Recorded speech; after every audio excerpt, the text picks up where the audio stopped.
Argentina দলের সফলতার পেছনে সবচেয়ে বেশি অবদান দুই লিওনেলের। নাম্বার 1 লিওনেল মেসি এবং নাম্বার 2 লিওনেল স্কালুনি।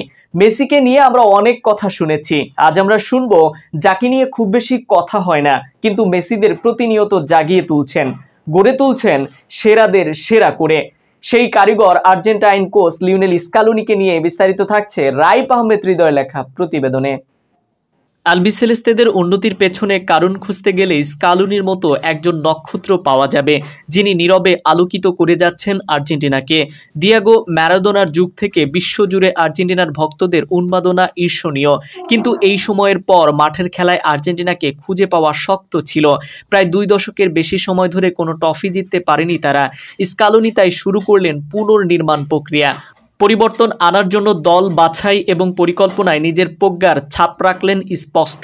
আর্জেন্টিনা থেকে ইতালি, স্পেন থেকে ফ্রান্স, এমনকি নেদারল্যান্ডস কোনো আর্জেন্টাইন আশা জাগিয়ে আনা পারফরমেন্স দেখাতে পারলেই তাকে দলে ডেকেছেন। তবে পুরনো বর্ষিয়ান খেলোয়াড়দের তিনি একেবারে ছুঁড়ে ফেলে দিয়েছেন সেটাও নয়। দলের উন্নতির এই চলমান প্রক্রিয়াতে বর্ষিয়ান খেলোয়াড়দের অভিজ্ঞতার সদ্য ব্যবহার করেছেন তিনি। দল বাছাই এবং নিজের ফুটবল কৌশলের কার্যকারিতার ফলাফল হাতে নাতে পাওয়া গিয়েছে। ট্রফি জয়ের দীর্ঘ প্রতীক্ষার অবসান ঘটেছে লিওনেল স্কালুনির হাত ধরেই। 2021 সালে কোপা আমেরিকার ফাইনালে চিরপ্রতিদ্বন্দ্বী ব্রাজিলকে হারিয়ে শিরোপা খরা কাটালেন লাতিন আমেরিকার দেশটি। হ্যাঁ, মাঠের খেলোয়াড়দের অবদান তো রয়েছেই, কিন্তু ডাগ আউটে এই খেলোয়াড় না থাকলে আদৌ আলবিসেলেস্তেরা এত গোছানো ফুটবল খেলতে পারত কিনা তা নিয়ে সংশয়ই আছে। 2 দশকের আক্ষেপ গুছিয়ে আর্জেন্টিনা থেমে নেই, এখনো জয়ের ধারা বজায় রেখেছে স্কালুনির শিষ্যরা। দিন দিন আরও ক্ষুরধার হয়ে উঠছে তারা, আর সেটা দিয়ে আর্জেন্টিনা 32 বছর পর নিশ্চিত করেছে বিশ্বকাপ জয়। তার সবচেয়ে বড় অর্জন মেসি নির্ভরতা কমিয়ে একটি পরিপূর্ণ দল তৈরি করা। তার পূর্বসূরীদের মতো স্কালুনি কখনোই স্রেফ মেসিকে ঘিরে আর্জেন্টিনার একাদশ সাজাননি, বরং তার একাদশে মেসি শুধুই দলের একজন খেলোয়াড় ছিলেন।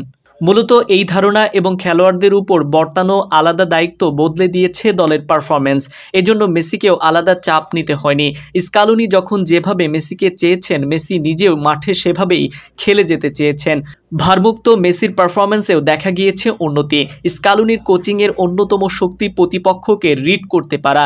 প্রতিপক্ষের একাদশ খেলোয়াড় বিবেচনা করে স্কালুনি নিজের দলের পরিকল্পনা তৈরি করেছেন বারবার।